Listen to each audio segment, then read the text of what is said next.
comment vas-tu? Bonjour Patoum, ça va très bien. Eh ben écoute, bienvenue dans Skills by Design Link.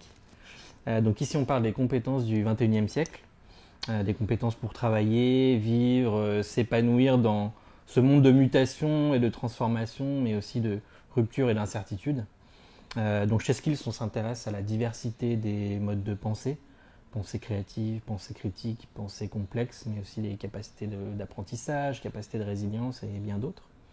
Mais surtout, on en parle avec celles et ceux qui les pratiquent et les expérimentent sur le terrain au quotidien. Donc c'est pour ça que je suis très content que tu sois là avec nous aujourd'hui, en tant que délégué à la conception au département maîtrise d'ouvrage des projets à la RATP. Donc toi, ton domaine, c'est la mobilité, mais aussi la fabrique de la ville. Du coup, j'ai une première question pour toi. Qu'est-ce que l'on fait concrètement quand on est un acteur de la fabrique de la ville? Alors il y a plusieurs façons de prendre cette question, soit de façon générale, soit en l'orientant par rapport au prisme de la RATP. D'une façon générale, je pense que la ville, il faut considérer la ville comme quelque chose de déjà très intelligent. Un assemblage entre tout un tas de fonctions, des gens qui se sont réunis, qui ont rapproché leur mode de fonctionnement, de telle sorte que les échanges puissent se faire, que les circulations puissent se faire, que la valeur puisse être créée par le faire ensemble. C'est ça la ville en fait.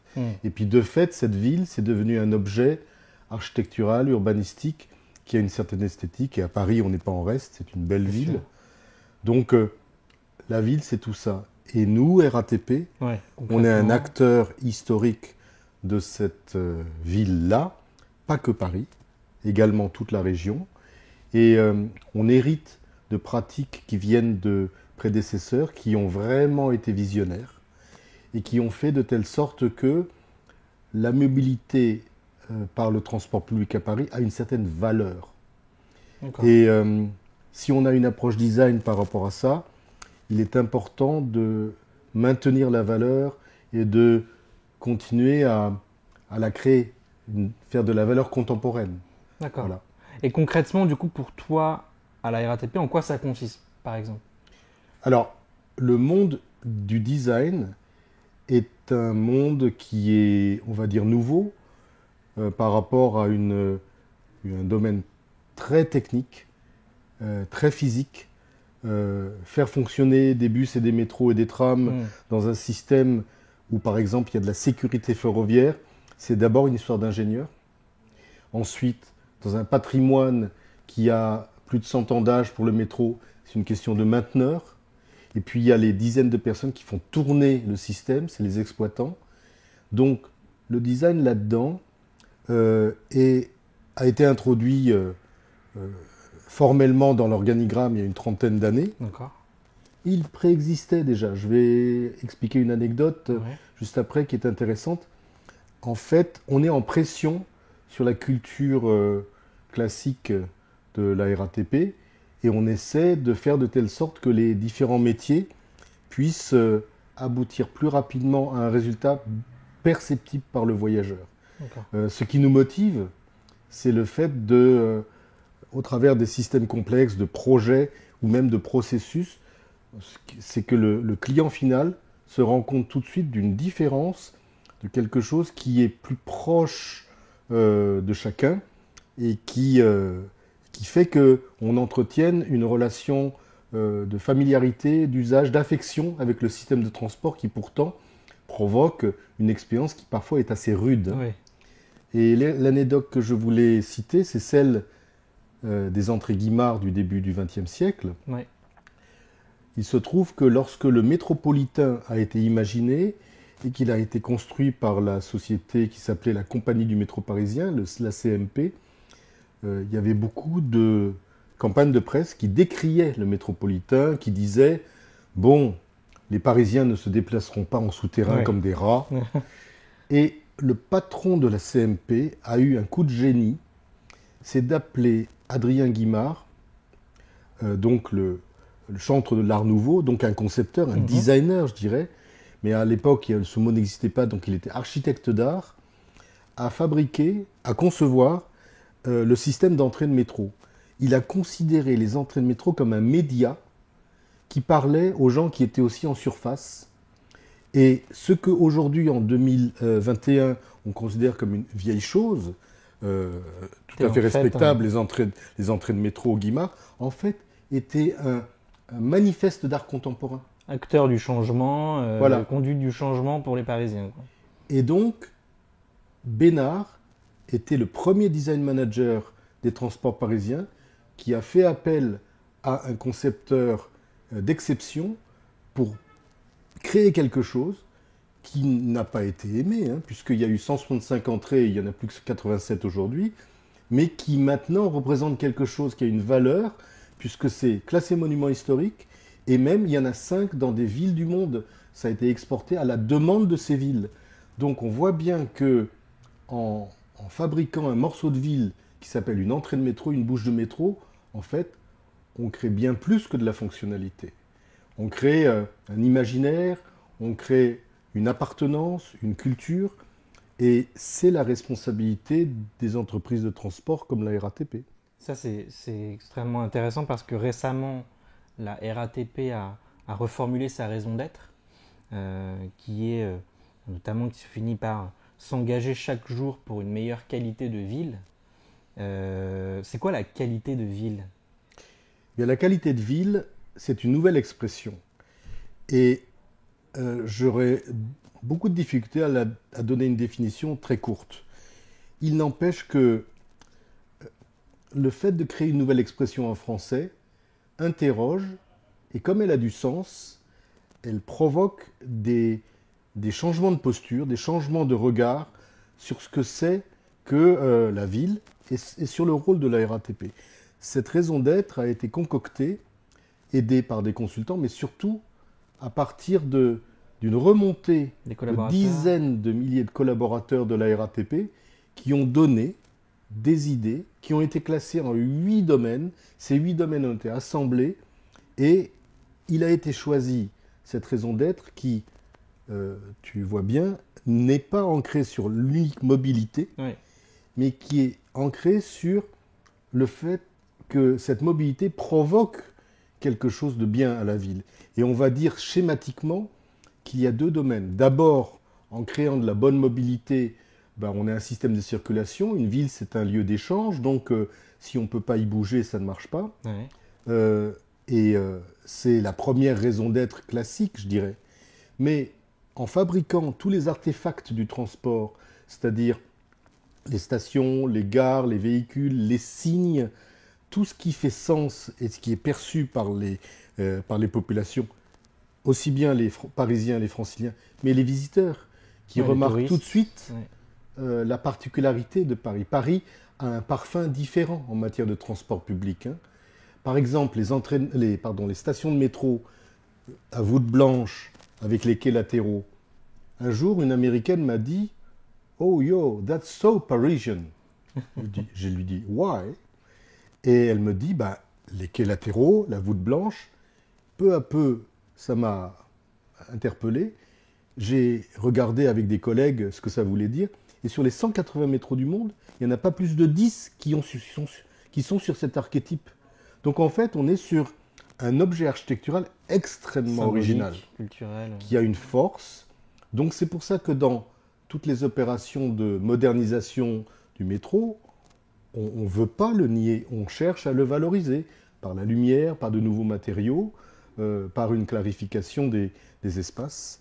Donc la qualité de ville, pour revenir sur la raison d'être, c'est vraiment le fait de travailler sur le bon fonctionnement de la ville, mais également sur le fait de rendre la ville elle-même aimable, agréable, appréciable, le fait de cultiver l'émotion entre tous les gens qui l'utilisent, ceux qui y travaillent, ceux qui y vivent, ceux qui y sont retraités, ceux qui vont à l'école, et aussi les visiteurs. Voilà. D'accord. Mais alors du coup, quels sont pour toi les enjeux à avoir en tête pour justement rendre explicite cette qualité de ville? C'est-à-dire qu'on voit bien qu'il y a des dimensions économiques, sociales, territoriales, culturelles.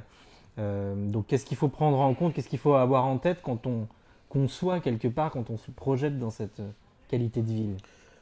je pense on a été ambitieux en adoptant cette raison d'être et on est encore en construction de ces KPI. Donc, j'espère que le monde du design, en échange entre professionnels, pourra y contribuer parce que moi, ce qui m'importe, c'est que la qualité de ville ne soit pas uniquement fonctionnelle. Donc, la ville, ce n'est pas qu'un réceptacle à fonction où on y circule bien, où on y habite bien, où on y échange bien. Non, c'est également, comme je le disais avant, un objet de paysage, d'architecture, d'ambiance. C'est un objet culturel. Une ville, on est à Paris, on est à Vincennes, ou on est à Saint-Denis, on est à Villejuif, c'est pas la même chose que d'être à un autre endroit. On voit bien comment les collectivités territoriales sont menées par des dirigeants qui tirent peut-être leur couverture à eux, mais en fait qui représentent un territoire. Une identité, oui. Donc la ville, c'est fait de croisements, de territoires, et pour servir ça, je dirais qu'il y a encore un travail de construction des dimensions sur lesquelles il faut qu'on progresse. Et bon, c'est en cours actuellement. Des idées du coup sur qu'est-ce qu'il faudrait mesurer entre guillemets dans la qualité de ville ou comment on pourrait le faire? Alors, la mesure, il y a des mesures assez classiques, techniques, comme par exemple les temps de transport. Il y a du temps. On parle de la ville du quart d'heure, mais globalement, le fait de pouvoir aller d'un endroit à un autre dans une certaine rapidité est important. Ou le degré de fiabilité de cette mobilité, entre les moments où ça marche parfaitement, les moments où ça marche moins bien, il faut diminuer les moments où ça marche moins bien. Donc tout ça, ça se mesure.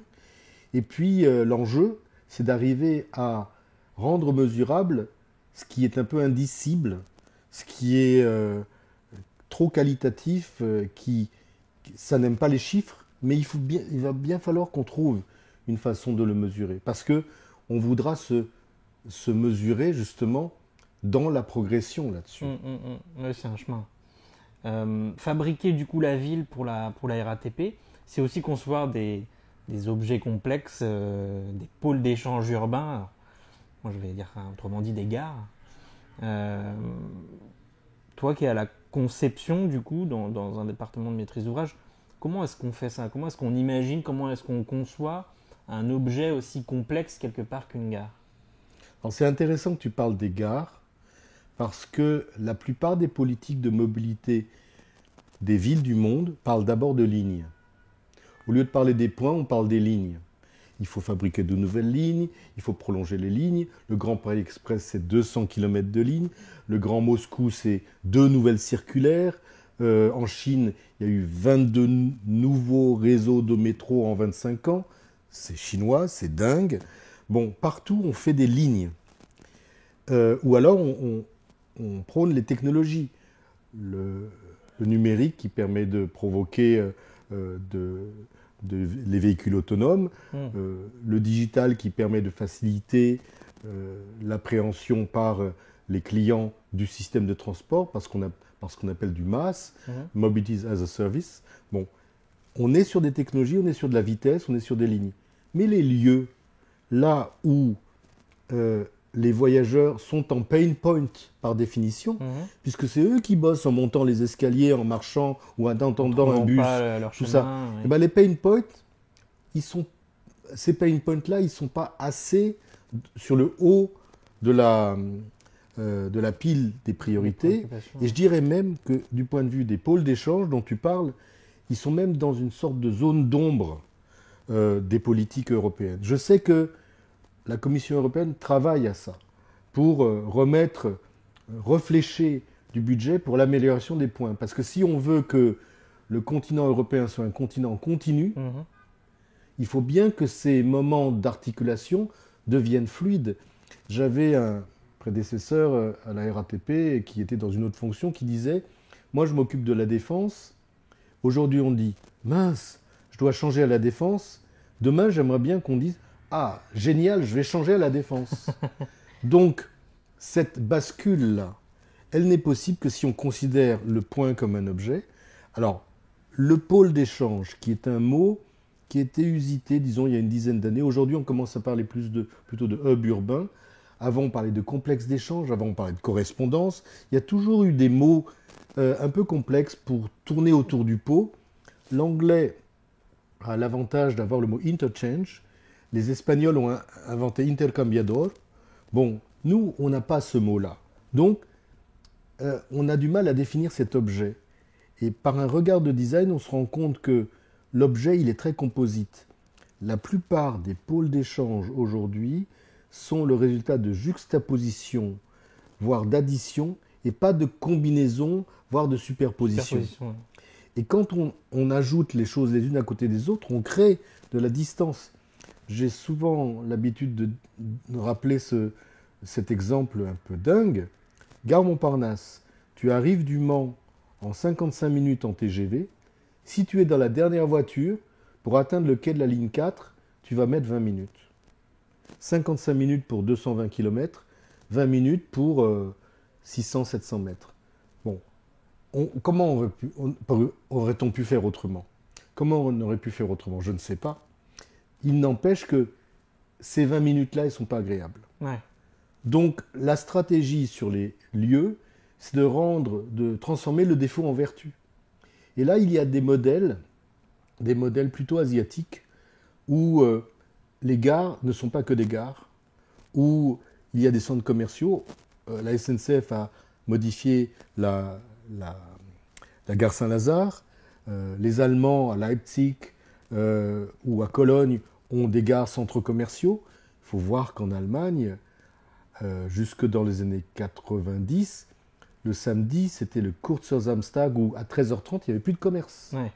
Donc c'était dans les gares qu'il y avait des choses, quoi. Bon, mais en France, on peut continuer cette histoire-là et faire de telle sorte que ces lieux-là deviennent des lieux de mix-use, des lieux de multiservices. Alors c'est ça, mais alors, du coup, avec la mutualisation, la superposition des usages, ça crée du coup quand même une forme de complexité assez importante. Comment toi, en tant que commanditaire, concepteur, tu gères ça en amont, tu prépares ça, tu anticipes ça en amont, cette superposition du coup assez importante? Alors, il faut être très prudent parce qu'il ne faut pas rompre la qualité fonctionnelle du transport. Si on met en place des bornes Internet comme on l'a fait dans les années 90, tout au début, vers les années 2000, et que la queue pour ces bornes Internet qui étaient uniques dans la ville empêche les voyageurs qui cherchent leur RER d'atteindre leur RER, c'est complètement raté. Donc il faut une compatibilité entre les choses. À New York, je me rappelle d'avoir vu un Oyster Bar au milieu de Grand Central Terminal dans lequel déboulait le couloir qui venait du métro.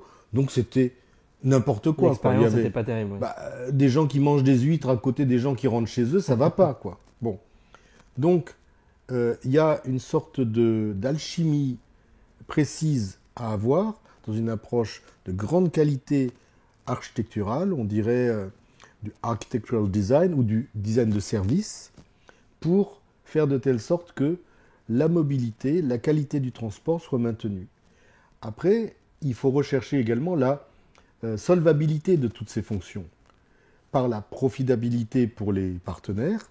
Donc, s'ils viennent se brancher pour avoir des activités, il faut que il y a des écosystèmes économiques, des business models à réinventer aussi pour que ça colle. Voilà, je donne un exemple. Il faut qu'ils puissent faire des livraisons. Ouais. Or, à la Défense, ça n'a pas été prévu pour. Donc, les livraisons se passent à des endroits où il y a des bus qui passent, les déchets, les poubelles, par où ça passe. Donc, cette logistique des lieux est pas quelque chose de caché. C'est vrai, on n'est pas dans Brésil, quoi. Il faut que ce soit la vraie ville qui soit traitée. Donc, ce sont des nouveaux enjeux de complexité.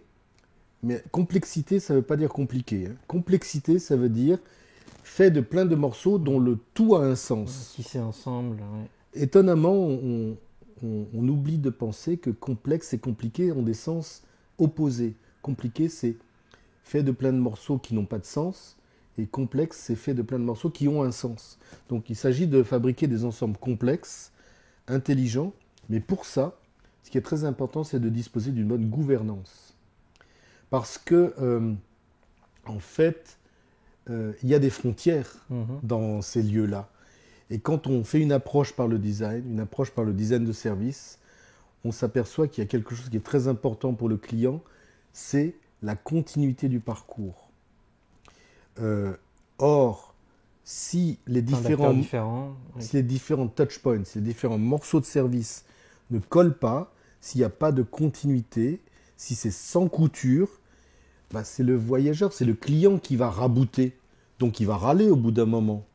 Bah, j'ai pas compris, je me suis trompé, je suis allé là-bas et puis c'était pas là. Et en plus, ce qui est complètement idiot, c'est quand on génère du stress à l'intérieur des esprits des voyageurs qui traversent les pôles d'échange, on les rend incapables de devenir consommateurs. Puisque la seule chose qu'ils veulent faire, c'est atteindre le quai et attendre.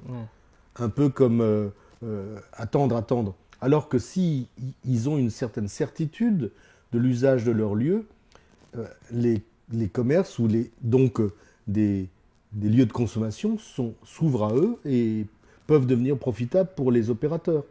Donc, quand on a fait une approche par le design et le design de service, en remontant les différents niveaux logiques, on tombe directement sur l'idée que les gouvernances ont un rôle très important. J'ai proposé il y a quelque temps un thème de conférence qui n'a pas été retenu parce que la conférence a été annulée à cause de la crise. Mais le thème de la conférence, c'était comment réaligner les gouvernances à l'expérience client. Et moi, j'ai toujours l'habitude de dire que le désordre qui est perceptible est la traduction visuelle du désordre de l'organisation, des relations entre les acteurs. C'est-à-dire que si le résultat est bon, c'est un miracle. Mais on ne va pas fabriquer du service par la théorie du miracle. Ouais, c'est sûr. Il faut quand même que ce soit quelque part voulu, volontaire, régulé, maîtrisé. Et pour ça, il faut des gouvernances avec des outils de gouvernance qu'il faut. Et gouverner les lieux, faire de telle sorte que tous ces points soient importants pour que dans le trajet global, par exemple de Francfort à Montauban, l'avion qui arrive à Roissy, puis le RERB, puis le métro, puis ensuite le train jusqu'à Montauban, les différents points difficiles, ils soient agréables, qu'ils soient bien traités. Et en plus, on revient à une approche économique, c'est qu'il y a une compétition entre les villes européennes pour que ce soit les lieux de hub. Il y a déjà ça entre les aéroports. Mais les villes elles-mêmes peuvent être des lieux d'échange si vraiment tous ces moments étaient faciles. Aller de Francfort à Montauban via Paris, ce serait un plaisir. Aujourd'hui, je ne sais pas s'il ne va pas y avoir plutôt la volonté de prendre un vol très coûteux pour aller dans un aéroport subventionné, puis avoir un car, puis un VTC. Enfin bon, voilà. Paris est bien placé, mais il faut parachever la qualité de ces lieux-là. Et ce niveau d'exigence conduit également, pour le compte de la RATP, qui est un groupe qui ne travaille pas que pour l'Île-de-France. En Île-de-France, on a 44 000 personnes, mais tout le groupe, c'est 66 000 personnes. Donc, on a quand même des filiales d'exploitation un peu partout dans le monde. Ce savoir-faire-là, c'est de pouvoir l'appliquer également dans les autres lieux, dans les autres villes sur lesquelles on est en situation de service. Dans leur contexte. Et tu as parlé de gouvernance. Est-ce qu'il y a aussi des compétences particulières qu'on peut convoquer justement pour gérer cette complexité dont tu parles? Alors, les compétences les plus importantes, à mon avis, sont des compétences de conception en général. Alors, ça, c'est pour le moment où on fabrique, et des compétences d'exercice du service au moment où on exploite, en y mettant la maintenance dedans. Ce sont des compétences qui sont très importantes pour maintenir les niveaux de qualité qui, sinon, aura tendance à baisser automatiquement. Mais si je me concentre sur le stade de la conception, j'ai la conviction qu'il faut avoir une approche multidisciplinaire et qu'à côté des ingénieurs, il faut des sciences humaines, des acteurs de création qui soient orchestrés par des métiers qui sont apparus il y a une trentaine, une quarantaine d'années, qui sont les managers de projet, les chefs de projet en orchestration transversale, mais qui ont un rôle très important pour que les différentes disciplines s'expriment en même temps et pas les unes après les autres. Je m'explique. Si on fait ce qu'on appelle de la conception dure au départ et qu'ensuite on appelle à de l'habillage, il est à peu près sûr qu'il y aura du surcoût. Si dès le départ on conçoit le dur en fonction de la façon dont ça sera présenté, il est vraisemblable que d'abord ça va conduire à innover dans les techniques de fabrication, mais surtout qu'on garantit dès l'amont le fait que le service qui va être rendu va être plus proche des attentes des utilisateurs. Alors toi, justement, effectivement, tu es au département donc, maîtrise d'ouvrage des projets de la RATP. Donc, c'est quoi, du coup, ta vision du pilotage de grands projets ou du chef, qui est finalement le chef de projet de demain, quoi? Alors, en français, le terme de maîtrise d'ouvrage, le terme de maîtrise d'œuvre sont très connus par ceux qui y sont et complètement incompréhensibles par ceux qui n'y sont pas. Parce que les mots se ressemblent. Mais la maîtrise d'ouvrage, c'est la responsabilité amont d'être propriétaire d'un projet, donc de définir son objectif, de se doter d'un budget, de définir un cadre calendaire, une temporalité, et de passer commande à une maîtrise d'œuvre pour que la maîtrise d'œuvre réalise. Le maîtrise d'œuvre, c'est le builder, mais avant, c'est celui qui conçoit la solution pour un programme. Le cahier des charges dans la méthode française s'appelle le programme. C'est un mot un peu banal, mais bon. La rigueur avec laquelle on fabrique le programme est essentielle. Tout à l'heure, quand je parlais de Guimard, quand Adrien Bénard, le patron de la CMP, a fait appel à Guimard, en fait, il avait un cahier des charges en tête. Il avait une intention stratégique qui est de créer des entrées de métro originales et de créer de l'image, créer de la notoriété, créer de la modernité. Donc, c'est pas tellement l'art qui était important, c'était l'intention qui était importante. L'art a répondu à cette intention. C'est le cahier des Donc, charges. si je reviens à une maîtrise d'ouvrage des grands projets, l'acte de programmation qui conduit à créer la plateforme sur laquelle l'ensemble des concepteurs et l'ensemble des réalisateurs vont travailler, c'est très important. Et l'activité de maîtrise d'ouvrage, c'est une activité pluridisciplinaire. C'est un hub lui-même, c'est un hub professionnel avec plein de disciplines. Et surtout, c'est un régulateur. Parce que le maître d'ouvrage n'est pas le client final. On a, à la RATP en tout cas, on a des exploitants, on a des mainteneurs, on a les clients finaux, on a le département commercial, on a notre autorité organisatrice, Île-de-France Mobilité. Tout ça, ce sont des acteurs qui ont des expressions de besoin. Et les expressions de besoin, parfois, elles sont contradictoires. Entre un besoin issu du commercial et un besoin issu de la maintenance, c'est pas forcément convergent. Tout le temps contradictoire. Donc la régulation de l'amont est une des prérogatives de la maîtrise d'ouvrage. Et si je passe de l'autre côté, les porteurs de solutions technologiques ou techniques tout simplement, qui innovent en permanence dans leur façon de faire, elles peuvent proposer des choses qui se substituent à des choses classiques, mais il faut également les réguler, parce que d'abord, il faut ne jamais descendre en niveau de sécurité, en fiabilité de la fourniture, et puis il faut avoir une réflexion qui n'est pas que pour l'inauguration, il faut travailler en coût global. Donc, sur le long terme. Voilà, un porteur de solution qui apporte une solution 30% moins chère, mais dont on ne sait pas si pendant 30 ans ça va coûter 30% de plus à l'exploitation et à la maintenance, ça ne va pas. Donc, c'est du dialogue dans tous les sens.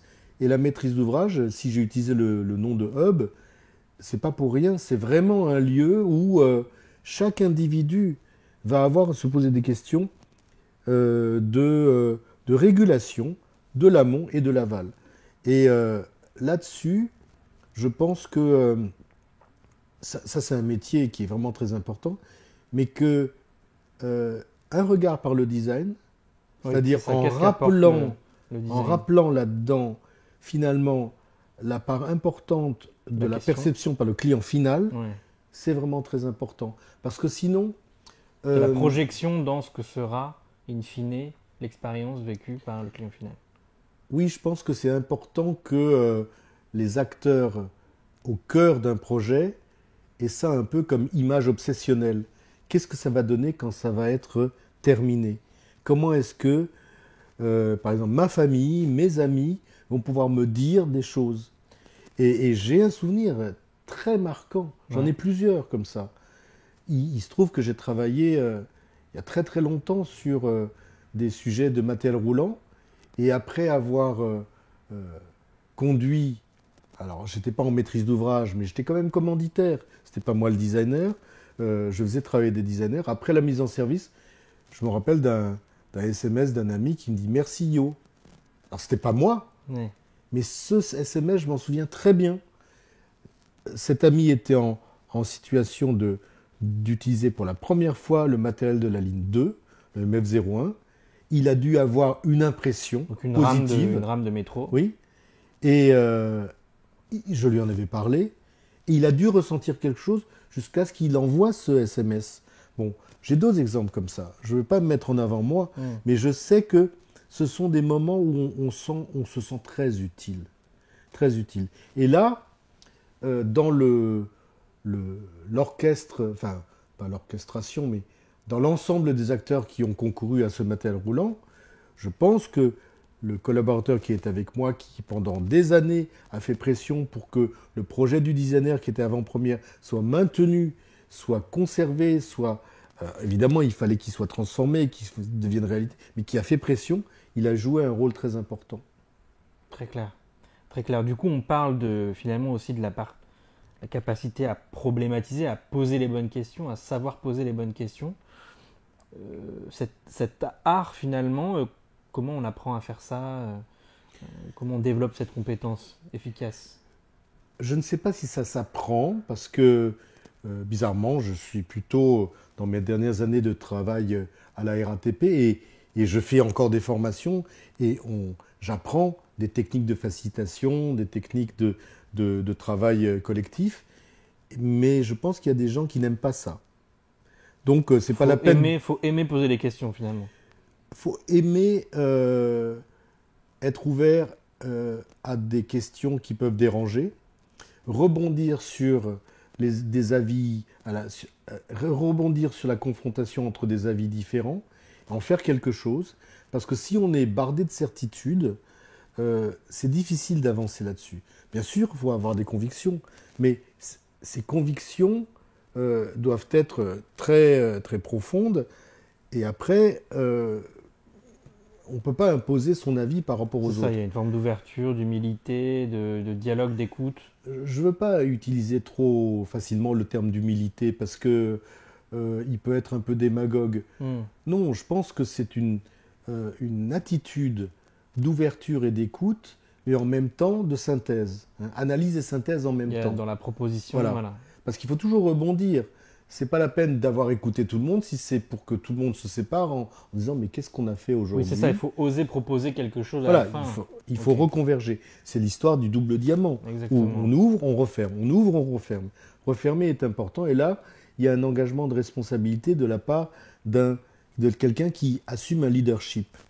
Et je pense que les métiers du design sont connus pour leur part aval, c'est-à-dire la partie créative. Je fabrique un signe, je conçois un objet. L'architecte aussi conçoit un espace, un bâtiment. Ça, c'est la réponse. Mais il y a également la première étape, l'amont.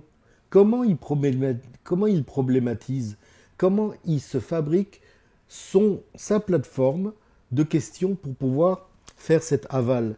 Eh bien, cette partie amont, je pense que les designers ont développé des méthodes sans trop le savoir et qui ont tout d'un coup été capturées il y a une vingtaine d'années par des gens qui ont transformé ça en design thinking, au moment où le design de service était en train de naître.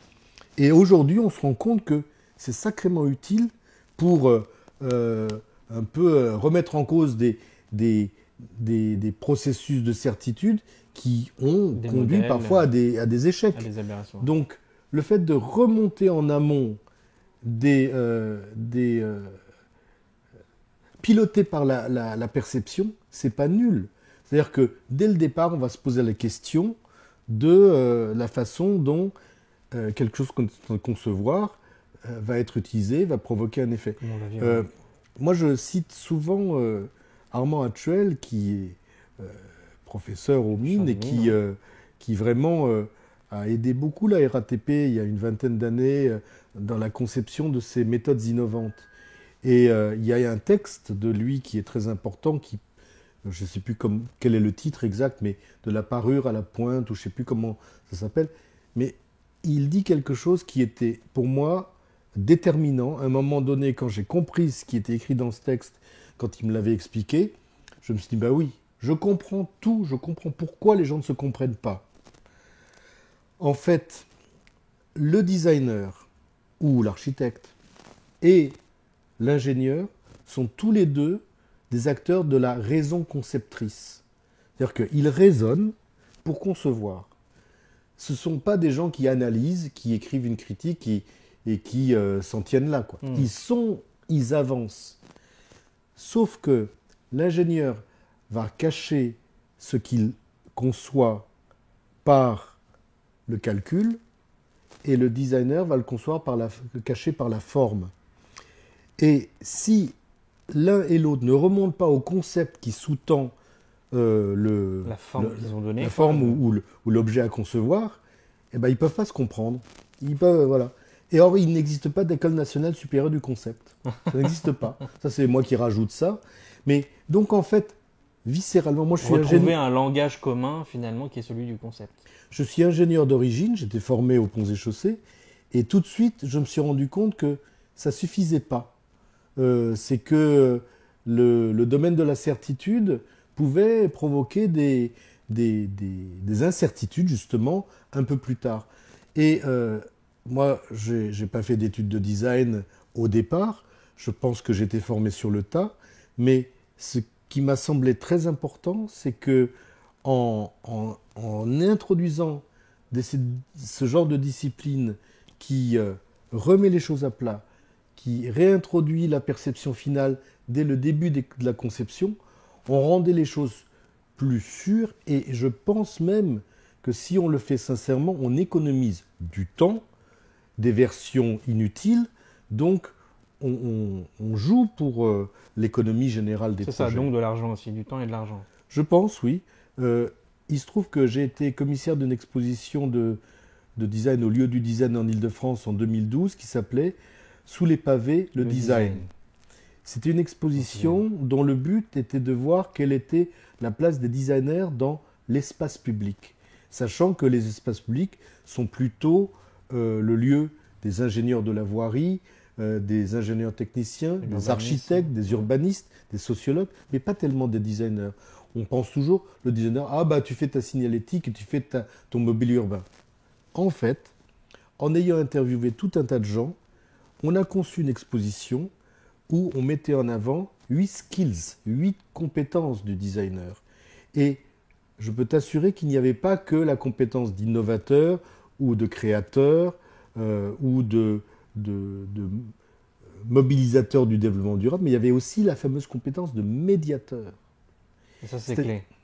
Et là, je pense que je vais encore citer une autre personne qui est Brigitte Borja de Mozota, qui avait... chose aussi en design management. Voilà, qui, lors de la 2e biennale du design de Saint-Étienne, avait écrit un texte qui n'a pas été très très médiatisé, mais qui disait que vraiment le designer avait un pouvoir parce que, comme il dessinait, il objectivait, il permettait la projection.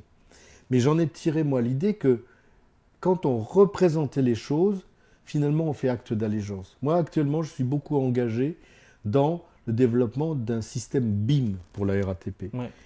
Pourquoi je suis engagé là-dessus? C'est parce que je me rends compte que quand on dessine les choses, quand on provoque la représentation, la perception d'un modèle au travers d'une visionneuse, ça ne provoque pas le même effet sur les gens. Ça, donc c'est un jumeau numérique du bâtiment, hein, le BIM, c'est ça? Oui, c'est ça. Le jumeau numérique, c'est plutôt ce qu'il y aura à la fin. Mais pendant l'acte de conception, le fait d'échanger par du modèle 3D provoque... Nous, on est des animaux en 3D. Oui. Donc on a une perception du monde en 3D. Mais le fait d'échanger sur des modèles en 3D... Ça sert de traducteur, de provoque, facilitateur voilà. pour collaborer. Et ça reproduit, quelques décennies après, une constatation que j'ai eue avec Roger Talon. C'était drôle, c'était en 1900, dans les années 80. On était en train de concevoir le métro de la ligne 14 et de la ligne 1, le MP89. Et je me rappelle de disputes sans fin sur la forme, je ne sais plus sur quoi, sur les sièges peut-être, sur la lumière. Et puis, il avait été décidé de faire une maquette échelle 1. Cette maquette échelle 1 a été mise en place dans les ateliers d'Italie, près de la place d'Italie. Et à ce moment-là, je me rappelle très bien d'une des premières réunions où tout le monde s'est réuni et les gens étaient calmes. Chacun faisait acte d'allégeance à un objet commun. Ils faisaient l'expérience de... Mais c'est-à-dire qu'il n'y avait plus de procès d'intention. On constatait que Talon avait raison sur beaucoup de choses. Il a constaté lui-même qu'il avait eu tort sur certaines choses, donc il l'a dit. Ça a tout fluidifié. Donc, le passage par le 3D, que ce soit du réel en maquette ou du BIM... Par la représentation, oui. Et ça, c'est l'utilité d'un acteur de représentation. Le designer et l'architecte, ils ont le pouvoir de voir, le pouvoir de représenter. Il faut s'en servir. Donc, si on transcrit ça maintenant dans un univers de la mobilité urbaine, ben on s'aperçoit que, évidemment, pas le jeune designer qui sort d'une école, mais progressivement, par un parcours professionnel, il peut vraiment être utile dans beaucoup de domaines. Et j'espère, moi, que le mot ingénieur qui s'est banalisé provoque... on verra aussi des designers qui se banalisent, quoi. Qui, ah bah j'ai mon designer dans mon service de ressources humaines, dans mon service d'achat, dans mon service de contrôle de gestion. C'est sûr, c'est par exemple les workflows de contrôle de gestion que je vois, ils sont tellement peu ergonomiques, mais comment est-ce qu'on peut souffrir à contrôler les coûts? Enfin, c'est pas possible. Ouais. Et d'ailleurs, il y a beaucoup trop de turnover dans ces métiers-là, parce que c'est pas agréable. Hein. Donc, je pense moi réellement que le métier de designer devrait être compris par les dirigeants comme une ressource qui peut bonifier beaucoup de métiers, beaucoup de professions. Voilà. Merci beaucoup, Yo. C'était passionnant. Bah, merci de m'avoir donné l'occasion d'insister là-dessus. J'y travaille depuis pas mal de temps à essayer de faire de telle sorte qu'au-delà du monde du transport, on puisse se dire, mais quelles sont les entreprises qui ne comprennent pas que le design peut leur être utile? Vraiment, comment peut-on progresser sans design? Faire sans. Voilà. On peut faire cette phrase-là. Pas de transport sans design, pas d'entreprise prospère sans design. C'est assez facile à dire, mais j'en suis convaincu. J'en suis convaincu aussi. Merci.